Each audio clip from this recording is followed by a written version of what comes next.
Coucou les amis, très heureux de vous retrouver pour cette nouvelle vidéo dans la suite de cette série Qu'est-ce que Dieu ne peut pas faire? Alors aujourd'hui on va voir ensemble que Dieu ne peut pas trouver du plaisir en nous s'il manque quelque chose de très important. Et cette chose très importante, nous la trouvons dans le livre des Hébreux à partir du verset 5, chapitre 11, verset 5.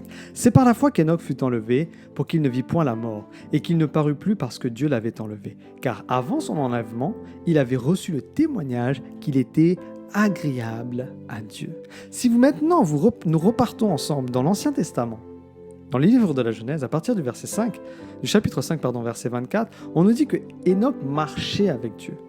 Il marchait avec Dieu et c'est pour cette raison que Dieu l'a pris. Quand vous regardez la façon dont ce verbe est utilisé, c'est une forme assez rare qui montre l'accent de cette continuité. Et c'est le même mot qui va être utilisé dans Job 1, le verset 17, lorsque Satan va demander à Dieu qu'est-ce qu'il faisait et que Dieu va lui dire, eh bien, il marchait de haut en bas sur la terre. Ainsi, l'idée dans la Genèse qui est développée donc dans le livre des Hébreux est que la vie d'Enoch était une vie de foi, d'obéissance continuelle au Seigneur. Maintenant, c'est le verset 6 qui nous intéresse. Or, sans la foi, il est impossible de lui être agréable, car il faut que celui qui s'approche de Dieu croit que Dieu existe et qu'il est le rémunérateur de ceux qui le cherchent.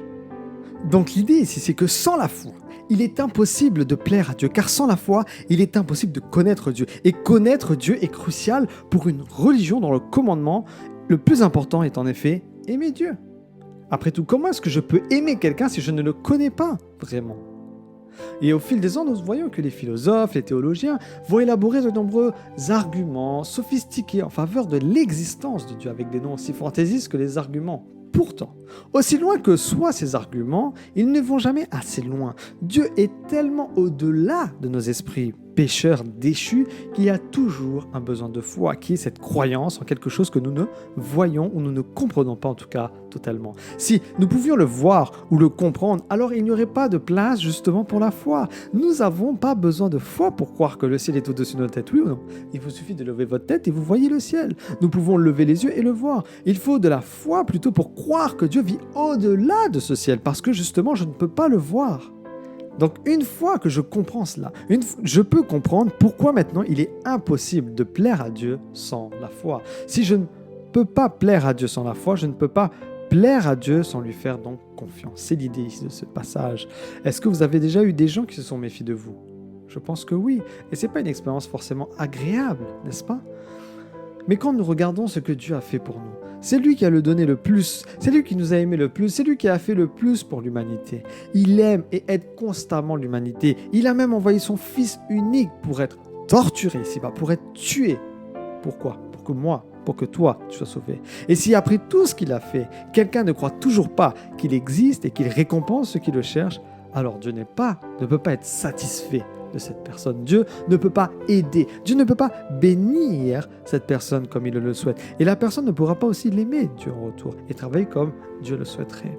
Donc en tant que chrétien, en tant qu'humain, nous devons prendre au sérieux cette parole dans Hébreux 11, le verset 6. Dieu nous a donné le libre arbitre, comme nous l'avons dit hier. Et les gens peuvent choisir de croire ou de ne pas croire. Mais en tant que chrétien, nous devons être honnêtes et francs sur le fait que l'incrédulité persistante, déplaît fortement à Dieu. Nous devons réaliser que la foi est la clé pour recevoir toutes ces innombrables bénédictions et promesses de Dieu. Dieu veut que ses enfants, que les chrétiens aient la foi afin qu'ils puissent le bénir. Qu'est-ce qui nous empêcherait d'avoir la foi? Pourquoi est-ce que je ne fais pas confiance à Dieu? Gardons-nous de la paresse mentale ou de toute autre chose qui s'oppose à recevoir justement les bénédictions de Dieu et être disposé à avancer en grandissant toujours dans le Seigneur. N'oublions pas que Dieu a tellement à nous donner. Faisons notre part, faisons-lui confiance pour que les fenêtres du ciel nous soient complètement ouvertes. Sans la foi, nous ne pourrons aller nulle part. Cette fidélité que Dieu attend de ses enfants, attend de son peuple, est exigée jusqu'à la mort à tous les chrétiens. Dis-toi bien que si tu n'es pas fidèle, tu ne peux pas recevoir de couronne de vie. Si tu n'as pas la foi, Dieu ne peut pas te récompenser pour cela. Nous devons avoir cette foi pour pouvoir plaire à Dieu. Et cela vient justement, comment? Eh bien, en étudiant la parole de Dieu, par exemple. Le fait est que sans la foi, c'est échec et mat. Pas de possibilité de plaire à Dieu. Pas de possibilité d'être agréables aux yeux de Dieu, ceux qui écoutent, ceux qui obéissent constamment à la parole de Dieu, ceux qui marchent avec Dieu comme Enoch, eh bien, seront sauvés. Dis-toi bien une chose, Dieu ne peut pas sauver un de ses enfants qui ne croit plus en lui. Ce serait contraire à sa nature, contraire à sa volonté, tout simplement. Dieu ne peut pas et ne va pas sauver les infidèles. Si je ne crois plus en Dieu, pourquoi est-ce que Dieu me sauverait? Si je ne crois pas que Dieu est capable de me sauver, pourquoi est-ce me sauverait-il? Le peuple d'Israël, vous savez, ce n'est pas à cause des géants, ce n'est pas parce que la ville était forte que les Israélites avaient peur d'entrer dans la terre promise. Mais c'est parce qu'ils étaient incrédules.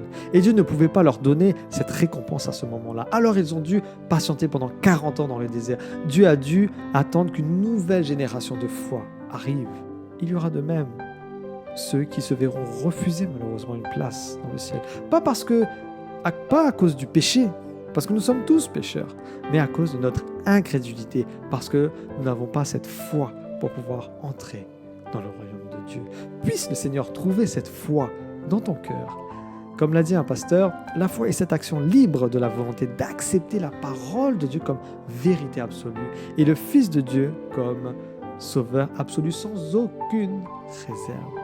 Cela est mon souhait et ma prière pour toi. Que le Seigneur te bénisse. Je te donne rendez-vous dès demain pour découvrir ensemble une nouvelle chose que Dieu ne peut pas faire et comment cela peut nous exhorter ou aussi bien sûr nous encourager.